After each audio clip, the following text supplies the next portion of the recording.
공모주 시장이 과열되면서 적정 시장 가격을 찾기 위한 제도인 기관 수요 예측이 제 기능을 상실했다는 평가가 나옵니다. 올 12월 총 10건의 수요 예측이 있었는데 모두 공모가가 희망밴드 상단을 초과한 가격으로 정해졌습니다. 작년 말 이후 IPO 건들 상장의 수익률이 100에서 300%에 달하자 기관들도 수요 예측에서 무리한 가격을 써내 공모주를 확보하려는 과열 편승 현상이 벌어지고 있는 탓입니다. 공모가가 예상보다 높아지면 공모주주 입장에선 그만큼 기대 수익률이 하락합니다. 이에 주관사의 역할이 중요해졌습니다. 공모주의 낀 거품을 분석해 공모가를 적정 수준으로 도출해주는 조정자 역할을 기관들은 기대합니다. 반대로 기대에 부응하지 않는 주관사는 투자자 스스로 경계할 필요가 있습니다.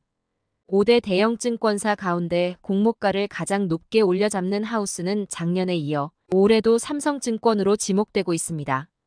공모가가 희망밴드 상단 대비 무려 27% 높아진 딜이 삼성증권에서 나왔습니다.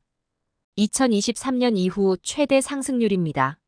삼성증권은 공모가가 높아질수록 인수수수료에 인센티브가 가산되는 구조로 발행사와 계약을 하고 있어 상초가 이익에 부합합니다. IB업계에 따르면 올 초부터 현재까지 기관 수요 예측을 한 10건의 IPO 상초 평균 상승률은 17%로 집계됐습니다.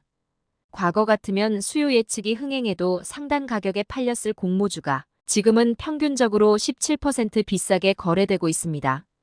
그만큼 발행사나 구주주에게 유입되는 자금은 늘어나는 반면 공모주주 기대 수익률이 떨어지게 됩니다. 기관들은 특히 삼성증권 주간딜을 주목하고 있는데 상초 비중이나 상승률이 두드러지기 때문입니다. 올 들어 상승률이 가장 높은 딜이 삼성증권이 주관한 이닉스로 무려 27%를 기록했습니다. 평균치 17%를 10%포인트 상회합니다. 이닉스 공모주 경쟁이 굉장히 치열한 수준은 아니었습니다. 시장 과열로 기관 수요 예측 경쟁률이 800에서 1200대 1 수준인 딜이 10건 중 6건을 차지하고 있습니다. 이닉스는 670대 1 수준으로 상대적으로 낮은 축에 속합니다. 1000대 1이 넘는 경쟁률을 보인 딜들은 되레 상초 상승률이 높지 않았습니다. 우진엔텍은 경쟁률이 1263대 1이었는데 상초 상승률은 8.2%에 그칩니다. 코셈은 경쟁률이 1267대 1이고 상초 상승률은 14.3%였습니다. K웨더는 경쟁률이 1362대 1인데 상승률은 20.7%였습니다. 이닉스 상승률은 작년과 올해를 통틀어 가장 높은 수치이기도 합니다. 작년 최대치도 역시 삼성증권에서 나왔는데 올해 이를 갱신했습니다. 작년 주간 순위 상위 5개사가 수행한 IPO는 48건이었고 이 중 상초 결정을 한 건수는 25건으로 52%였습니다. 더불어 상초 25건의 평균 상승률은 14.6%였습니다. 삼성증권은 작년 6건의 IPO를 했는데 이 중 5건이 상초로 비중이 5대 증권사 가운데 가장 높았습니다. 5건 상초 평균 상승률 역시 17.8%로 가장 높았습니다. 작년 상승률 최대치를 기록한 금양그린파워와 센서뷰가 모두 삼성증권 딜이었던 영향입니다. 기관들은 삼성증권이 발행사와 맺는 인수수수료 계약을 주시합니다. 인수수수료는 통상 공모액의 1에서 5% 수준으로 책정되는데 사실상 주관 용역에 대한 보수입니다.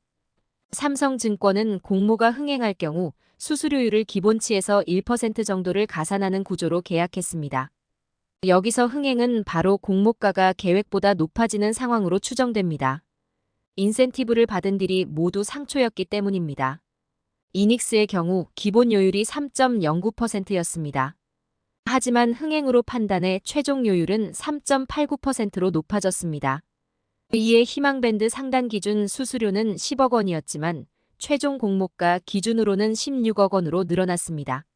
작년 요율이 가장 크게 높아진 딜은 에이징랜드로 기본 3.5%에서 최종 5.27%로 1.77%포인트 상승했습니다.